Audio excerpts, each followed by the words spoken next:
جناب جس طرح بتایا گیا کہ پہلے بھی آپ کا خاندان بھی باقاعدہ یعنی سفارتکاری وہ فرمایا کرتے تھے اور قبیلہ بنو عدی سے آپ کا تعلق تھا. میں بات کو آگے بڑھاؤں گی اور آپ کی سمت آؤں گی. قبول اسلام کا احوال بیان کیجیے گا. بسم اللہ الرحمن الرحیم.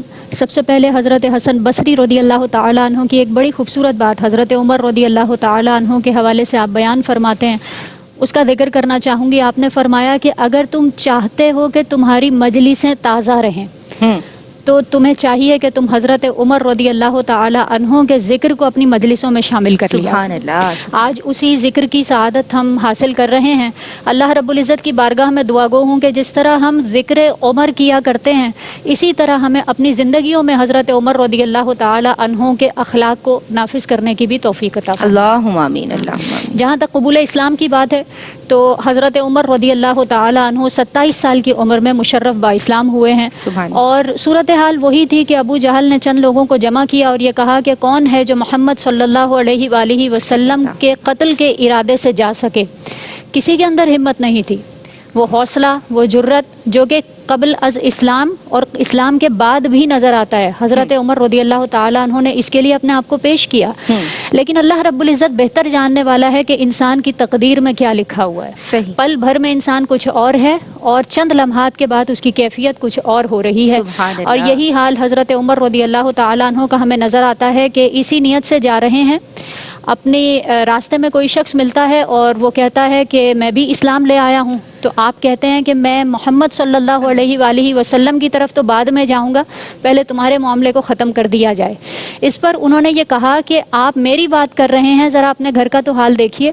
آپ کی بہن، آپ کے بہنوئی یہ سب بھی ایمان لا چکے ہیں. حضرت عمر رضی اللہ تعالیٰ عنہ جب اپنی بہن کے گھر پر تشریف لے جاتے ہیں تو پھر صورتحال کیا ہے کہ حضرت خباب رضی اللہ تعالیٰ عنہ ان کو قرآن کی تعلیم دے رہے ہیں اور یہاں سے تو قرآن کی آوازیں آ رہی ہیں اور قرآن کی صدائیں بلند ہو رہی ہیں. حضرت عمر رضی اللہ تعالیٰ عنہ گھر کے اندر داخل ہوئے.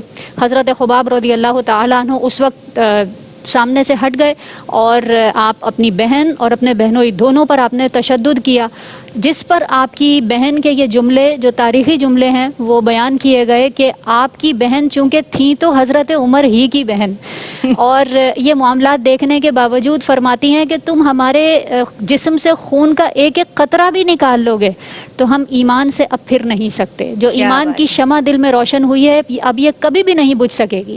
حضرت عمر رضی اللہ تعالیٰ عنہ کے دل پر ان جملوں نے اثر کیا. پھر آپ نے جب قرآن کی تلاوت سنی ہے تو اس کے بعد حضرت عمر رضی اللہ تعالیٰ عنہ کا کہنا یہ تھا کہ محمد صلی اللہ علیہ وآلہ وسلم کی بارگاہ اقدس میں مجھے لے چلو. کیا بات ہے. حضرت خباب رضی اللہ تعالیٰ عنہ جو پہلے ہی وہاں موجود تھے وہ تشریف لائے اور انہوں نے کہا کہ اے عمر آپ کو ایک خوشخبری دیتا ہوں. رات ہی شب جمعہ سرکار علیہ الصلوۃ والسلام نے دعا فرمائی ہے اور اللہ رب العزت کی بارگاہ میں عرض کیا ہے کہ یا تو عمر بن خطاب یا عمر بن ہشام یعنی ابو جہل دونوں میں سے اے اللہ رب العزت جو تجھے زیادہ پیارا ہے، جو تجھے زیادہ محبوب ہے، اس کو اسلام کو اس سے قوت عطا فرما دے.